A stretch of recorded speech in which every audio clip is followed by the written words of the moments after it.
Hoje é terça-feira, dia 7 de setembro de 2021. E o tema que estudaremos na nossa lição da Escola Sabatina será o exemplo de descanso.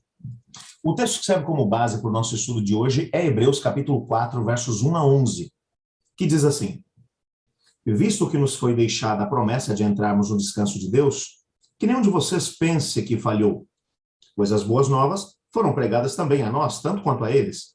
Mas a mensagem que eles ouviram de nada lhes valeu, pois não foi acompanhada de fé por aqueles que a ouviram.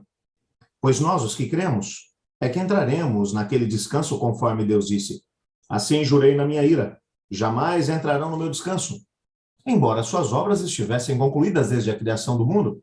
Pois em certo lugar ele falou sobre o sétimo dia nas palavras: No sétimo dia, Deus descansou de toda a obra que realizara.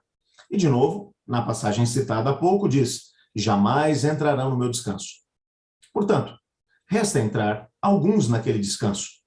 E aqueles a quem anteriormente as boas novas foram pregadas não entraram, por causa da desobediência. Por isso Deus estabeleceu outra vez em determinado dia, chamando-o hoje, ao declarar, muito tempo depois, por meio de Davi, de acordo com o que fora dito antes: Se hoje vocês ouvirem a sua voz, não endureçam seu coração. Porque, se Josué lhes tivesse dado descanso, Deus não teria falado posteriormente a respeito de outro dia. Assim, ainda resta um descanso sabático para o povo de Deus, pois todo aquele que entra no descanso de Deus também descansa das suas obras, como Deus descansou das suas. Portanto, esforcemo-nos por entrar naquele descanso, para que ninguém venha a cair, seguindo aquele exemplo de desobediência. Você está no canal Eu Estudo a Lição com o pastor Samuel Camilo.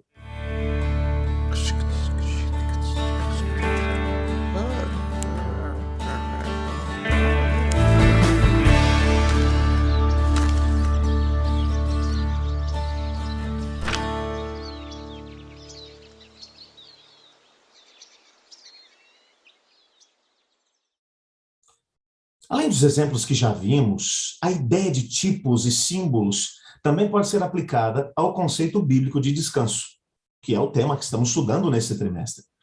Vamos observá-lo no livro de Hebreus, no Novo Testamento, exatamente no capítulo 4, versos 1 a 11, que foi o texto que nós lemos ainda há pouco.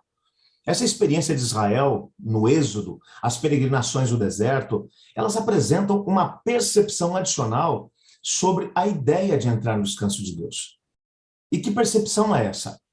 Bom, o tema da perseverança e ao mesmo tempo da fidelidade é extremamente importante nesse texto. Embora o texto esteja falando sobre o sétimo dia, o sábado, o foco principal dos versos e daquilo que vem antes, se você der uma olhada, por exemplo, em Hebreus, no capítulo 3, versos 7 a 19, que é o texto que antecede ao texto do capítulo 4, versos 1 a 11 que nós lemos, o texto vai mencionar um chamado para o povo de Deus perseverar em fé, para permanecer fiel ao Senhor e ao mesmo tempo ao Evangelho. Então, essas palavras, elas vão lembrar todos os leitores de levar a sério as lições aprendidas com a direção de Deus no passado, a fim de que ninguém caia, segundo aquele exemplo de desobediência que foi apresentado dentro do contexto bíblico pela história do povo de Israel enquanto vagueava pelo deserto. Nós devemos dar atenção a essa oportunidade. Israel ouviu o Evangelho, mas a palavra não lhes trouxe proveito absolutamente nenhum. Nós devemos olhar agora para a experiência deles, para o fracasso que eles experimentaram e tirar lições para a nossa vida. Então, em vez de ter a sua fé fortalecida pela confiança e obediência, o povo acabou escolhendo a rebelião. E, portanto, nunca experimentou o descanso que Deus havia preparado e que Deus desejava dar para todos eles. Por exemplo, um dos versículos que nós lemos, de Hebreus capítulo 4, verso 3, vai indicar a estreita relação entre a fé e o descanso. Entramos no seu descanso somente quando nós confiamos naquele que prometeu o descanso e que pode cumprir a promessa. Portanto, mais importante do que o descanso é aquele que prometeu o descanso. Então, assim como Deus havia prometido descanso para o povo de Israel que vagueava pelo deserto, ele disse: olha, vocês vão encontrar descanso na terra prometida. Como é que eles reagiram diante disso? quando viram os cananeus, bem como os desafios do caminho, resolveram que iriam matar Moisés, apedrejar os espiões que haviam chegado até a terra, escolher outro líder e voltar para a escravidão do Egito. Então, nessa perspectiva, nós temos que aprender uma lição daquilo que foi a experiência deles. Faltou-lhes fé. E é muito interessante porque os cristãos primitivos, eles tinham aceitado a revelação anterior de Deus, aquela que hoje nós chamamos de Antigo Testamento. E acreditavam que Jesus era o Cordeiro de Deus, que Jesus era o sacrifício pelos pecados, que pela fé no sacrifício de Cristo nós experimentamos a salvação e o descanso que nós recebemos nele. Portanto, quando você une todos esses aspectos, você olha para a história de Israel, percebe onde eles falharam, olha agora para a igreja e entende que a igreja percebeu as falhas de Israel no passado, e aí então os líderes da igreja, no contexto do Novo Testamento, escrevem e dizem para nós: aprendam com as lições deles. Eles podiam ter entrado no descanso, mas toda uma geração teve que perecer no deserto. Por quê? Porque não creram no Senhor. Então, não façam a mesma coisa. Ora, o que eu devo fazer então, pastor? Eu devo crer no Senhor. E entender que o descanso de Deus é para todos nós.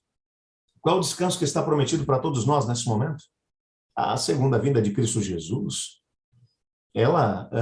A segunda vinda de Cristo trará para nós o descanso total e completo de todos os sofrimentos que nós temos experimentado nesse mundo de pecado, dor e sofrimento. E quanto mais nós olhamos à nossa volta, mais percebemos que a vinda de Cristo está próxima. Portanto, o descanso está próximo. Mas quantas não são as pessoas que têm desistido de seguir a Cristo Jesus exatamente na hora mais importante? Assim como Israel, na fronteira da terra de Canaã, acabou se rebelando contra o Senhor Deus. Devemos aprender com a história de Israel e seguir o exemplo deles ao contrário. Aonde eles foram descrentes, nós devemos crer. Vamos pedir que Deus nos ajude a entender isso. Obrigado, Senhor, porque na Tua palavra descobrimos quais foram as falhas do Teu povo no passado. Ajuda-nos a aprender com elas. E hoje vivemos uma vida de fé em Cristo Jesus. Pois é no nome dele que oramos. Amém. Eu estudo a lição. E você?